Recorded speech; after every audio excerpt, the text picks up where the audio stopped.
समस्त पदों से जो मुझ पे है वो इस्तीफा देता हूं और मेरे क्षेत्र और जिले के आप सभी से मैं निवेदन करता हूं कि मुझे मार्गदर्शन करें, आगे मुझे क्या करना है। अगर आप सब मशवरा देंगे तो मैं राजनीति में रहूंगा और नहीं मैं अपने जीवन में जनसेवा करता रहूंगा।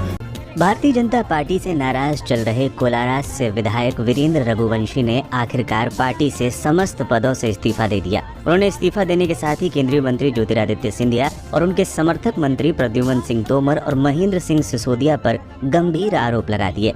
रक्षाबंधन त्योहार के निपटते ही एक बार फिर मध्य प्रदेश की सियासत में गर्माहट आ गई है। कोलारस से विधायक वीरेंद्र रघुवंशी ने बीजेपी से इस्तीफा देते हुए 3 साल के कार्यकाल पर असंतोष जताया। उन्होंने कहा कि बीजेपी के 3 साल के कार्यकाल में कोलारस में भ्रष्ट अधिकारियों की नियुक्ति की गई। इसे लेकर उनके द्वारा लगातार मुख्यमंत्री शिवराज सिंह चौहान और पार्टी के वरिष्ठ नेताओं तक शिकायत भी की गई, मगर किसी ने ध्यान नहीं दिया। वीरेंद्र रघुवंशी ने केंद्रीय मंत्री ज्योतिरादित्य सिंधिया पर भी गंभीर आरोप लगाए।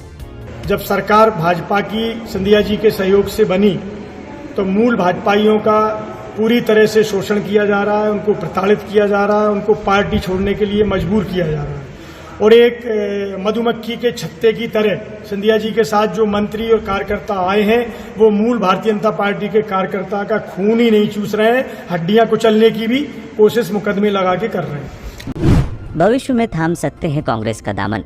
वीरेंद्र रघुवंशी ने इस्तीफा देते हुए कहा कि सिंधिया के बीजेपी में शामिल होने के बाद भारतीय जनता पार्टी की रीति और नीति में बदलाव आ गया है। उनके भ्रष्ट मंत्रियों की वजह से वो बीजेपी से इस्तीफा दे रहे हैं। उन्होंने प्रद्युम्न सिंह तोमर और महेंद्र सिंह सिसोदिया पर भी आरोप लगाए। वीरेंद्र रघुवंशी ने फिलहाल किसी और पार्टी को ज्वाइन करने की बात नहीं कही है, लेकिन ऐसा माना जा रहा है कि वो भविष्य में कांग्रेस का दामन थाम कर शिवपुरी से चुनाव लड़ सकते हैं। सिंधिया के ही कारण छोड़ी थी कांग्रेस।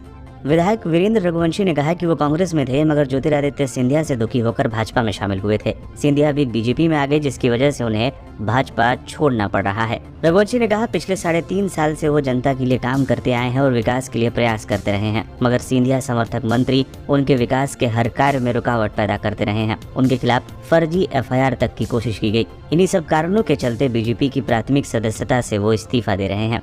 पर हाल फिलहाल के दिनों में सिंधिया के कई समर्थकों ने बीजेपी छोड़कर कांग्रेस का दामन थाम लिया है। अब ये देखना दिलचस्प होगा कि सिंधिया अपने गढ़ को आने वाले चुनाव में कैसे बचाते हैं।